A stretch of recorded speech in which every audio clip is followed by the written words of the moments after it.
ভাইরা আমার, সূরা হুজরাতের দ্বিতীয় যে শিক্ষা, সেই শিক্ষাটা বর্ণিত হয়েছে এই সূরার 6 থেকে 8 নম্বর আয়াত। 6 থেকে 8 নম্বর এই আয়াতের মধ্যে আল্লাহ রাব্বুল আলামিন আমাদেরকে দ্বিতীয় শিক্ষা দিয়েছেন, ঈমানদার কখনো কোনো কথা বলার আগে সেই কথা সত্য কিনা, বাস্তব কিনা সেটি যাচাই বাছাই না করে বলবে না। ঈমানদার কখনো গুজবে কান দিবে না। ঈমানদার কখনো শোনা কথার উপরে ভিত্তি করে কোনো সিদ্ধান্ত গ্রহণ করবে না। এই শিক্ষাটাও আজকের বাস্তবতার আলোকে আমাদের সমাজের জন্য অত্যন্ত গুরুত্বপূর্ণ এবং প্রয়োজনীয়। প্রিয় ভাইরা আমার, আমাদের চতুর্পাশে যদি আমরা তাকাই, আমরা দেখতে পাবো সোশ্যাল মিডিয়াতে, ফেসবুকে আজকাল কোনো তথ্য উপাত্ত পেলে সেটার পরখ করা ছাড়া, যাচাই বাছাই করা ছাড়া, সত্য অসত্য নিরূপণ করা ছাড়া আমরা অনেকে সেটার প্রচার প্রচারণা নেমে যাই। আমরা অনেকে সেটার শেয়ার দেওয়া শুরু করে দেই। আমরা অনেকে এটার উপর ভিত্তি করে অনেককে নিন্দা মন্দ করা শুরু করে দেই। এমনকি আজ আমরা যেই জায়গায় দাঁড়িয়ে আছি, বাংলাদেশের যে সামাজিক বাস্তবতা, সেই বাস্তবতার আলোকে বলা যায় অনেক সময় অনেক ব্যক্তিকে সমাজে মিডিয়ার মাধ্যমে নানাভাবে হয়রানি করে তাকে খারাপ মানুষ হিসাবে, কালপ্রিট হিসাবে দেখানো হয়, অথচ তার দোষ, যে সমস্ত দোষের কথা তাকে বলা হয়, যে সমস্ত দোষে তাকে দোষী বানানো হয়, সে সমস্ত দোষ থেকে তিনি শত সহস্র গুণ পবিত্র এবং পরিচ্ছন্ন।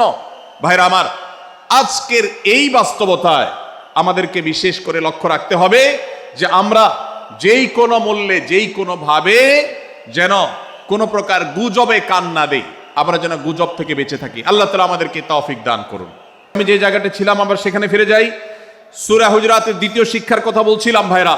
6 থেকে 8 নম্বর আয়াত যদি আপনি পাঠ করেন সূরা হুজরাতের, আপনি দেখতে পাবেন সেখানে আল্লাহ রাব্বুল আলামিন ঈমানদারদেরকে যেই কোনো সংবাদ, যে কোনো তথ্য, বিশেষ করে অনির্ভরযোগ্য সূত্র থেকে যখন পাবে, ফাসিক থেকে যখন শুনবে, যার ভিতরে আল্লাহর ভয় নাই সেরকম মানুষ থেকে যখন পাবে, সেই সংবাদ তথ্য উপাত্ত যাচাই করা ছাড়া সেই সংবাদ যেন বলে না বেড়ায়। আপনি শহরে যান কিংবা গ্রামে, শিক্ষিত দেখুন কিংবা অশিক্ষিত, সর্বশ্রেণীর মানুষের মধ্যে আজ এই ব্যাধি দেখতে পাবেন চরম আকার ধারণ করেছে। কারোর ব্যাপারে কোনো নেগেটিভ কথা শুনেছেন, কোনো মন্দ কথা শুনেছেন, সে কথার প্রচার প্রচারণা শুরু করে দেন। সেটা কি সঠিক কিনা, সেটা কি সত্য কিনা, সেটা কি যথার্থ কিনা, সেটা কোনো প্রপাগান্ডা কিনা, সেটা কোনো মিথ্যাচার কিনা, সেটা কোনো গুজব কিনা, এটা যাচাই করার প্রয়োজন অনুভব করে না। অথচ আমরা সেই মুহাম্মদ সাল্লাল্লাহু আলাইহি সাল্লামের উম্মত, যে মুহাম্মদ সাল্লাল্লাহু আলাইহি সাল্লাম আমাদেরকে সতর্ক করেছেন, কাফা বিল মারই কাযিবান আন ইউহাদ্দিসা বিকুল্লি মা সামিআ, কোন ব্যক্তি যা শুনে সেটাই যদি বলে বেড়ায়, তথ্য উপাত্ত যাচাই না করে, সেটাকে ভালো করে যাচাই বাছাই না করে, সেটাকে অনুসন্ধান না করে, সত্য সত্য নিরূপণ করবার চেষ্টা না করে, তাহলে সে মিথ্যাবাদী হওয়ার জন্য যথেষ্ট। এজন্য আজকের এই মাহফিল থেকে আমরা অঙ্গীকার করে যাব, আজকের এই মাহফিল থেকে আমরা নিয়ত করে যাব, এই মজলিসে বসে এই মুহূর্তে নিজে নিজে সংকল্প করব, আমার জীবনে সোশ্যাল মিডিয়া কিংবা ফেসবুকে, ইউটিউবে অথবা অফলাইনে আমার বাস্তব জীবনে আমি কখনো কোনো মানুষ সম্পর্কে যে কোনো তথ্য উপাত্ত পেয়ে ভুল কোনো ধারণা, মন্দ কোনো ধারণা কারো প্রতি পোষণ করব না। কোনো তথ্য উপাত্ত যদি পাই, কোনো সংবাদ যদি পাই অনির্ভরযোগ্য সূত্রে, তাহলে সেক্ষেত্রে সেটা যাচাই বাছাই করা ছাড়া আমি সেটাকে বিশ্বাস করতে যাব না।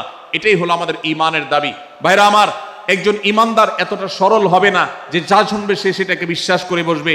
একজন ঈমানদার এতটা বাস্তবতা থেকে দূরে থাকবে না যে তিনি তার পাওয়া কোনো সংবাদকে অনুসন্ধান করবে না।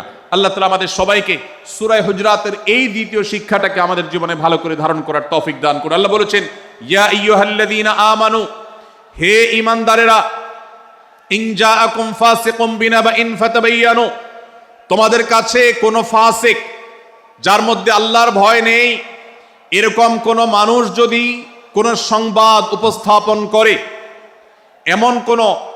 এমনকি গণমাধ্যমেও যদি কোনো সংবাদ প্রচারিত হয়, সংবাদদাতার মধ্যে যদি আল্লাহর ভয় না থাকে, সে যদি টাকার বিনিময়ে কারোর চরিত্র হনন করতে পারে, সে যদি অ্যাডভার্টাইজ পেয়ে কোনো কোম্পানির হয়ে দালালি করতে গিয়ে অন্য কারোর বিরুদ্ধে কোনো মিথ্যাচার করে, সে যদি বিদেশিদের এজেন্ডা বাস্তবায়ন করতে গিয়ে আলেম সমাজের চরিত্রকে কলঙ্কিত করে, কোনো ভালো মানুষকে দোষী হিসাবে সাব্যস্ত করে, তো আল্লাহ তাআলা আমাদেরকে সতর্ক করেছেন ফাতাবাইয়ানু, সেই সংবাদ সত্য কিনা আমাদেরকে যাচাই করতে হবে।